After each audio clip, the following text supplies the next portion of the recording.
하나님 말씀 마태복음 12장 38절에서 50절 말씀입니다.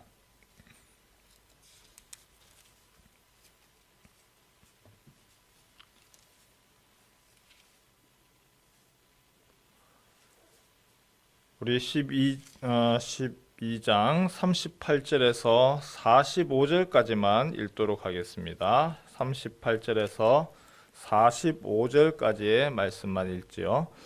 한 절씩 읽습니다. 그때의 서기관과 바리새인 중 몇 사람이 말하되 선생님이여 우리에게 표적 보여주시기를 원하나이다.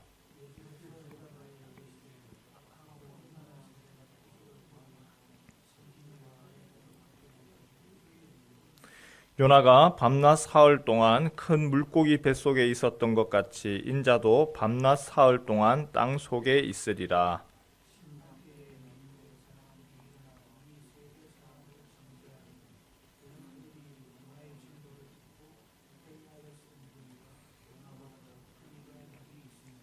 심판때에 남방 여왕이 일어나 이 세대 사람을 정죄하리니 이는 그가 솔로몬의 지혜로운 말을 들으려고 땅 끝에서 왔음이거니와 솔로몬보다 더 큰 이가 여기 있느니라.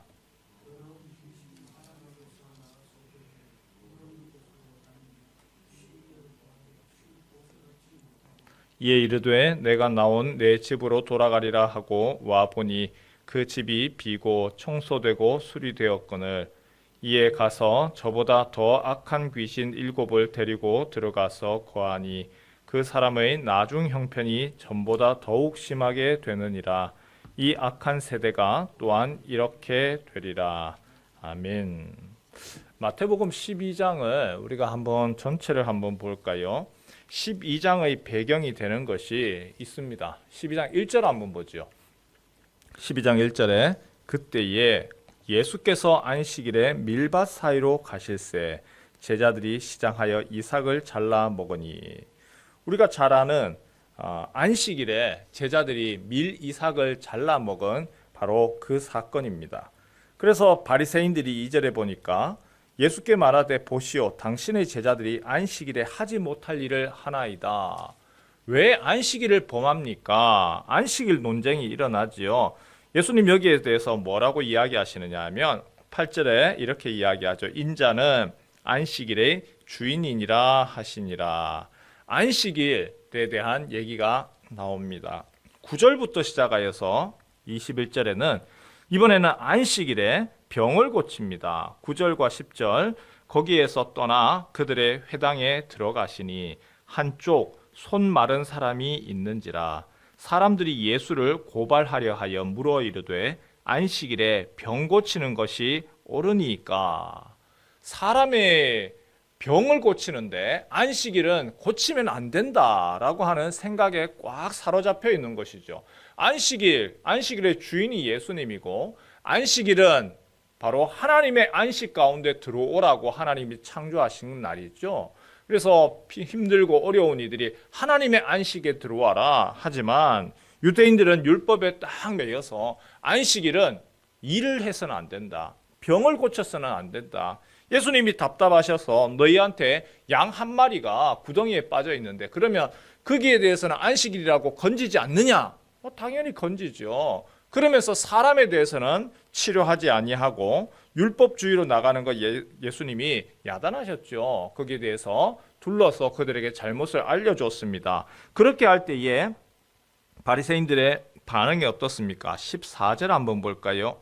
14절에 같이 한번 읽겠습니다. 시작. 바리새인들이 나가서 어떻게 하여 예수를 죽일까 의논하거늘. 진리를 알려주고 안식일의 바른 모습을 얘기를 해줘도 받아들이지를 않지요. 받아들이기는커녕 오히려 분노하고 분노가 점점 더 커져서 예수를 죽이려고 합니다. 22절 한번 볼까요? 또 예수님이 고치십니다. 그때에 22절에 귀신 들려 눈 멀고 말 못하는 사람을 데리고 왔거늘 예수께서 고쳐주심에 그 말 못하는 사람이 다 말하며 보게 된지라. 또 귀신 들려서 말도 못하고 보지 못하는 사람 고친 그때가 언제일까요? 이날 여기에서 마찬가지로 안식일이죠. 안식일에 예수님이 또다시 귀신에게 붙들려 있는 사람을 고쳐줬습니다. 그러니까 23절에 무리가 다 놀라 이르되 이는 다윗의 자손이 아니냐 하니 사람들은 놀라운 일이 벌어졌습니다. 메시아다. 메시아가 와서 이런 일을 하는 것이지 다윗의 자손인지. 하지만 바리새인들의 반응은 또 어떻게 볼까요? 바리새인 누구보다도 성경을 잘 알고 선생입니다. 24절 같이 한번 읽겠습니다. 시작. 바리새인들은 듣고 이르되 이가 귀신의 왕 바알세불을 힘입지 않고는 귀신을 쫓아내지 못하느니라 하거늘. 예수님을 죽이려고 하는 정도에서 그치지 않고 이제는 소위 말하는 막말을 하는 것이죠. 이가 귀신 쫓아내는 것은 귀신의 왕 바알세불을 힘입어서 말하는 거다. 말을 이제는 도가 넘는 일을 합니다. 예수님이 바로 이런 이유 때문에 여러 가지 설명을 하다가 저기 뒤에 한번 34절 한번 볼까요? 독사의 자식들아 너희는 악하니 어떻게 선한 말을 할 수 있느냐? 이는 마음에 가득한 것을 입으로 말함이라. 예수님이 분노하셨어요. 어떻게 귀신 들린 사람을 자유하게 하고 귀신 쫓아내는 것을 가지고 귀신의 왕 바알세불을 힘입어서 하는 것이다 라고 하는 거기에 대해서 예수님께서 분개하셨습니다. 그런데 38절을 한번 볼까요? 38절에 보니까 또 이 말씀은 이해가 잘 안 되는 말씀이에요. 그때에 또 마찬가지 안식일입니다.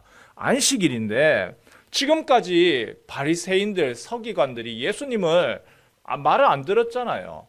죽이려고 했지 않습니까? 그리고 아주 악한 말로서 예수님을 향하여서 계속 비난하고 이제는 귀신 들렸다. 귀신의 왕의 바알세불을 힘입어 한다라고 얘기를 해놓고는 28절 한번 보죠. 그때에 서기관과 바리새인 중 몇 사람이 말하되 선생님이여 우리에게 표적 보여주시기를 원하나이다.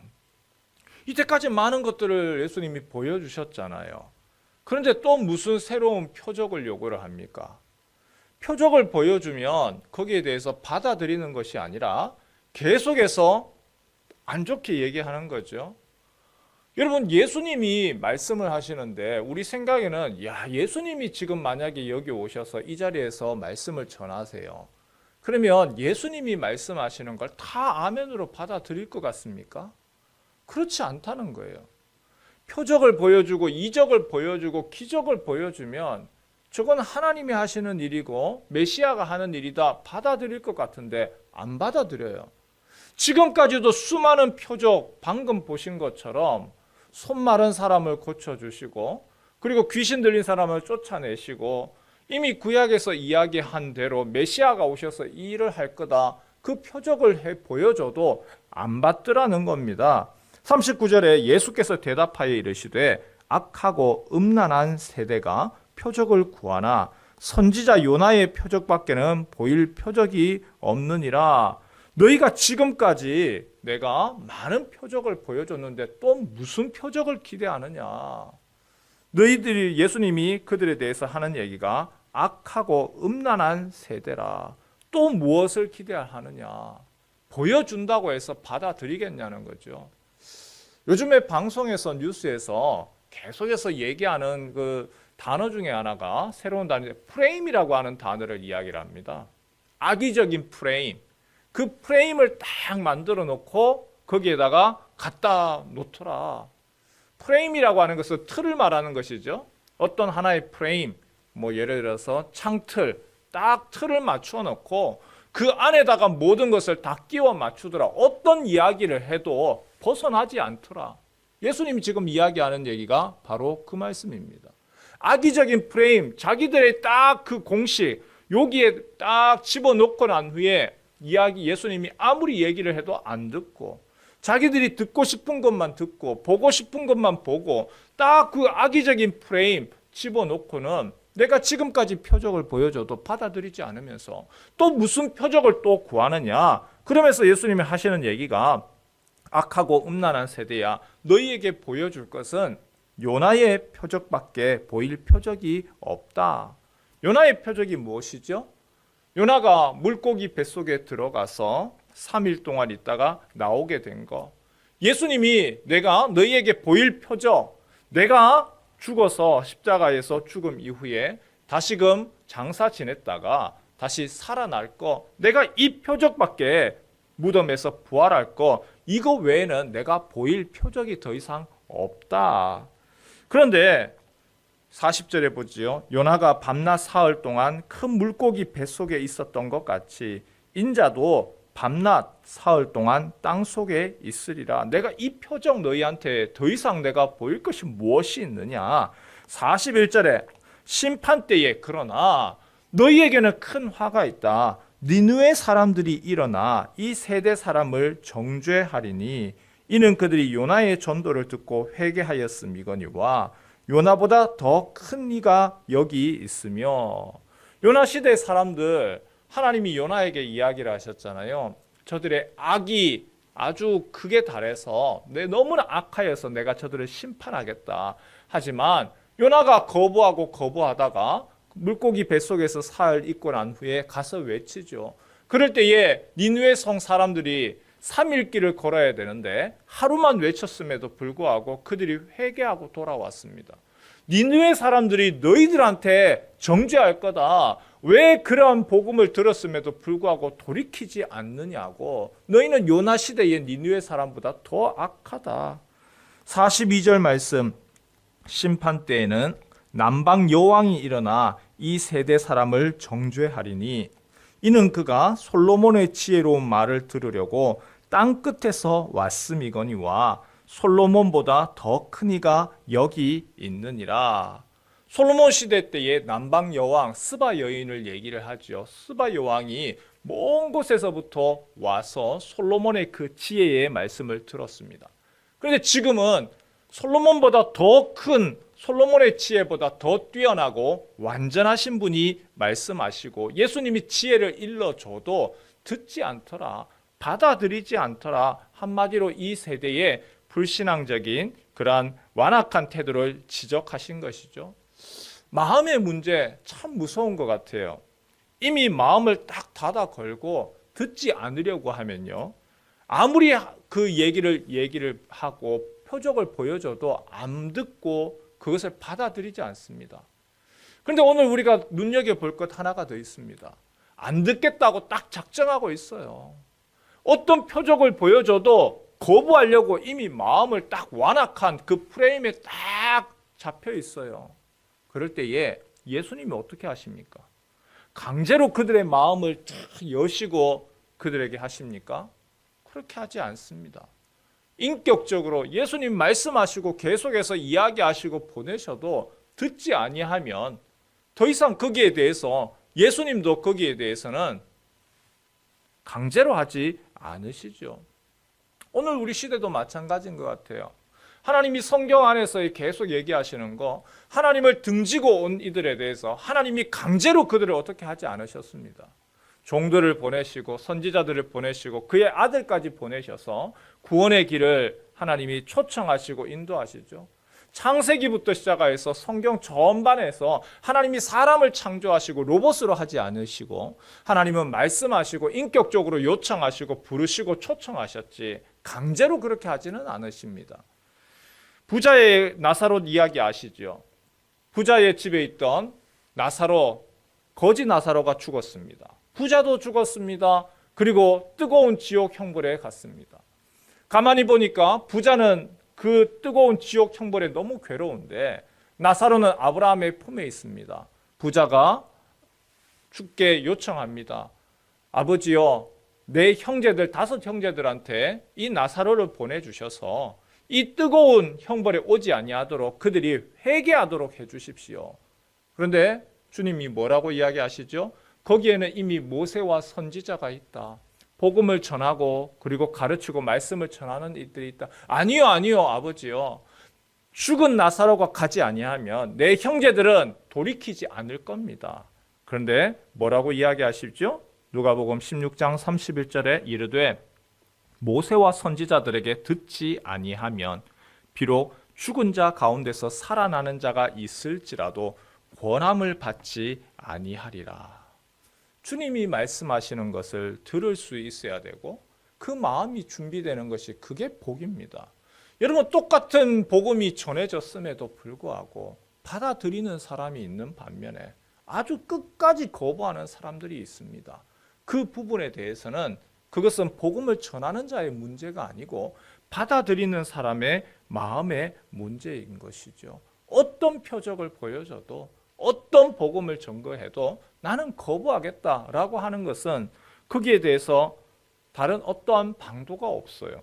하나님이 우리에게 얘기하시고 말씀하시는 거, 바리새인처럼 닫아버렸던 그 마음을 열고, 그리고 다시금 그 마음 가운데 표적을 보고 회개하기를 원하시지만 그렇게 마음을 끝까지 닫아버릴 때에 그것은 더 이상 어떤, 주님 또한 그것은 내버려 두시죠. 육이라고 이야기를 합니다. 혹시라도 오늘 이 말씀 바리새인의 모습을 이야기를 했습니다. 서기관의 모습을 이야기했습니다. 이 모습이 혹시 우리들의 모습은 아닙니까? 우리 안에서도 때로는 나의 죄로 인하여서 아니면 잘못된 생각으로 인하여서 우리의 생각을 딱 고정화되어 버리고 프레임에 딱 짜서 어떤 얘기를 해도 안 들어요. 어떤 표적을 보여줘도 받아들이려고 하지 않아요. 우리가 간구하고 기도하는 것 중에 하나가, 주님, 우리의 마음을 부드럽게 해주십시오.